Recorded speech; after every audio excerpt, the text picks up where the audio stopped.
नमस्कार, KCN news में आपका स्वागत है। आज हम बल्ली मारन विधानसभा से कांग्रेस पार्टी के वरिष्ठ कार्यकर्ता टीटू चावला जी से क्षेत्रीय मुद्दों पर सीधी बात करेंगे। टीटू जी, केसीएन न्यूज में आपका स्वागत है सर। सबसे पहले जान लेंगे सर, ये जो बल्ली मारन विधानसभा है सर, आपका क्षेत्र, यहाँ से जर्नल पार्टी के ही जर्नल लोग जो यहाँ रहते हैं, उन्हीं को ही ब्लॉक अध्यक्ष क्यों बनाया जाता है? हाँ, ऐसे है हमारे यहाँ बल्ली मारन विधानसभा और यहाँ के जो ब्लॉक के प्रतिनिधि जो कर रहे हैं, ब्लॉक अध्यक्ष सन 72 से लेके 2020 तक एक ही आदमी को कांग्रेस पार्टी ने अध्यक्ष बनाया है और अध्यक्ष बनाया है वो हमारे माननीय जो बने हुए हैं। हमारा एक तात्पर्य करता है कि हाँ, स्कूल का पब्लिक ज़्यादा हो, स्कूल का ज़्यादा हो, एससी आदमी ज़्यादा हो तो ब्लॉक अध्यक्ष एससी का ही बनना चाहिए। बिल्कुल, कोई भी आए ब्लॉक अध्यक्ष एससी का बनना चाहिए।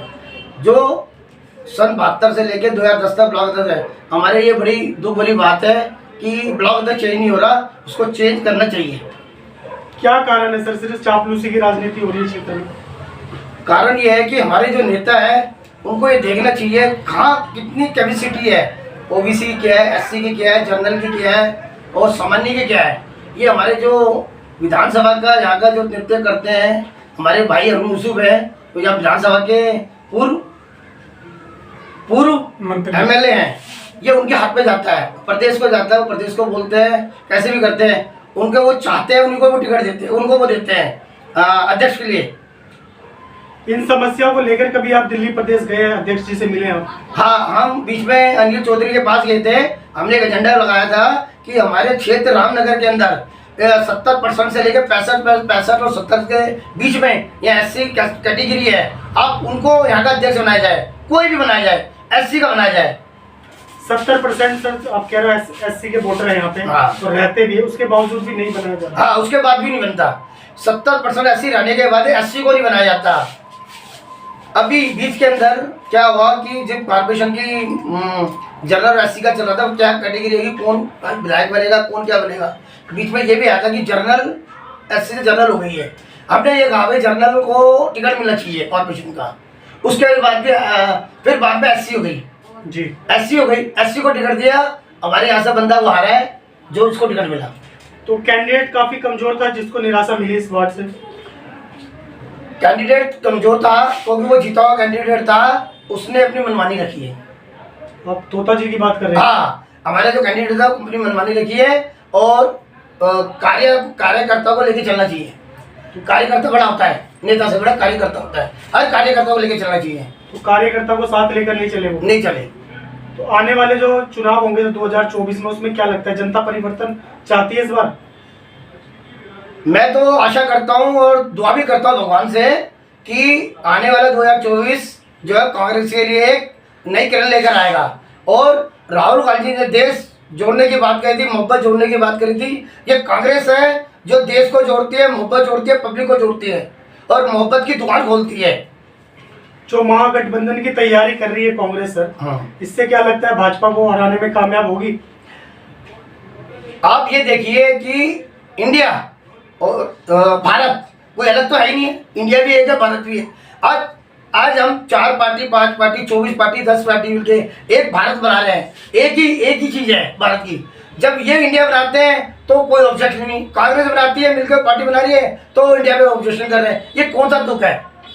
ये कोई तुक नहीं है। आप स्टार्टअप इंडिया बोलते हैं, किसी और को भी लेते हो इंडिया बोलते हो। अब ये कांग्रेस ने बनाई है, अपनी गठबंधन बनाई है, तो ठीक है, बढ़िया है, मिलकर चुनाव लड़ रहे हैं। भाजपा को इंडिया के नाम से भी तकलीफ हो रही है सर अब? हाँ, क्या कारण है सर इसका? इसका ये कारण है कि भारत के देश, भारतवासी और भारत के लिए काम कर रहे हैं। जो इन्होंने अपने मिलजुल के जो गठबंधन बनाया है, इन्होंने इंडिया का नाम रखा है कि हम इंडिया रखेंगे, और इनको दर्द हो रहा है इनके पेट में। ये दर्द नहीं होना चाहिए। वैसे तो डिजिटल इंडिया भी भाजपा का ही है सर। हाँ, देखो उन्होंने डिजिटल इंडिया रखा, स्टार्टअप इंडिया भी रखा और कई इंडिया रखे। हमने तो कोई ऑब्जेक्शन नहीं करा और वो काम भी नहीं हो उसमें। तो किस तरह की राजनीति की जा रही है? दोहरी राजनीति है? ये मतलब की राजनीति है बीजेपी वाले, धर्म को लड़वाना, धर्म से लड़वाना, हिंदू से मुसलमान, मुसलमान से हिंदू। कभी हमने सत्ता के अंदर ये चीज़ नहीं देखी है। आज इतनी बेरोजगारी है, इतनी बेरोजगारी है, युवाओं को काम नहीं है। और आपको बताओ, आज जो बच्चे पढ़ रहे लिख रहे हैं उनको कोई मतलब सुविधा नहीं है। और असंगठित, मैं को असंगठित का मेंबर हूँ, मैं अध्यक्ष हूँ विधानसभा का। किसी भी को रोजगार दिया नहीं गया, किसी भी लेबर को काम नहीं दिया। कोई रेडी पटरी वालों को परेशान करना, छोटे दुकानदारों को काम नहीं करना, ना किसी की नौकरी है ना किसी बच्चे को। हमारे बच्चे पढ़े लिखे, कोई नौकरी नहीं है। इसके अलावा चोरी की वारदात भी बढ़ती जा रही है सर आपके क्षेत्र में। हमारे क्षेत्र के अंदर सबसे ज्यादा मोबाइल चोर होता है। हर गली के अंदर एक मोबाइल चोरी होता है, रोज होता है। अभी हमने एक RWO की मीटिंग कराई थी, SHO ACP को भी बुलाया था। वहाँ भी हमने यही बात रखी थी कि इस मार्केट के अंदर मुल्तानी डंडा वेलफेयर के अंदर हमने कहा था सर को जी देखो जी यहाँ इतने रोज मोबाइल चोरी होते हैं डेली, कोई ऐसा दिन नहीं जिस मोबाइल होता है वो मिलता ही नहीं है और इसकी तह तक नहीं जाते और वो मोबाइल गायब हो जाता है। लोग परेशान होते हैं, लोगों में धंधा नहीं है, पानी नहीं है। एक जरिया होता है अपने बच्चों से माँ से बात करने का, एक जरिया है मोबाइल करना। वो मोबाइल चोरी होता है, वो बेचारे हताश हो जाते हैं। मेरे जैसा आदमी जो मैं मार्केट के अंदर रह रहा हूँ मुल्तानी डंडा वेलफेयर में, चावला घाटी में की दुकान है मेरी, मेरे खुद के 3 मोबाइल चोरी हो गए हैं। पुलिस प्रशासन की बात की जाए तो पुलिस प्रशासन भी इन समस्याओं को लेकर जागरूक नहीं रहती। दिल्ली प्रशासन, दिल्ली जो अपना दिल्ली पुलिस है, इसमें कोई कार्य नहीं कर रही। ये प्रशासन बिल्कुल काम नहीं कर रही, बिल्कुल काम नहीं हो रहा। बहुत परेशानी लोग रहते हैं क्षेत्र में कि कोई ऐसा काम नहीं हो रहा जो पब्लिक के फेवर में होता हो। जिसका मोबाइल चोरी हो गया, डकैती लग गई, हो गई, कोई पकड़ा ही नहीं है। पूरी दिल्ली 6 में ही हो रहा है सर इस तरह की घटना। हमारे इसमें हम अपने क्षेत्र की बात कर रहे हैं। पार्टी अगर आपको मौका दे चुनाव लड़ने के लिए तो आपकी इच्छा रहेगी? पार्टी हमें चुनाव लड़ने का मौका देगी, हम लड़ेंगे। और हमारा तात्पर्य ऐसा है कि हम SC है, स्कूल कास्ट है। मैं चाहता हूँ कि चुनाव लड़ने से पहले मैं अध्यक्ष बनना चाहता हूँ ब्लॉक कांग्रेस कमेटी में रामनगर के अंदर। मुझे ब्लॉक अध्यक्ष बनाया जाए और मैं सब कार्यकर्ताओं को साथ लेकर चलूंगा, अपनी जान की बाजी लगा दूंगा कांग्रेस को आगे संगठित करने के लिए और ब्लॉक के लिए मैं जी जान दे दूंगा। G20 होने जा रहा है सर भारत में, इसके क्या मैसेज देंगे जनता को? G20 हो रहा है, ये देश की गौरव की बात है। ये देश में जो भी नेता आता है, जब बीजेपी और कांग्रेस है, ये G20 का जो है ये देश का काम है, देश के लिए हो रहा है, कोई दिक्कत नहीं। पहले भी हुआ G20, पहले भी ऐसे देश के अंदर है। अच्छा है। ये पड़ोसी देश चीन नहीं आ रहा सर इसमें?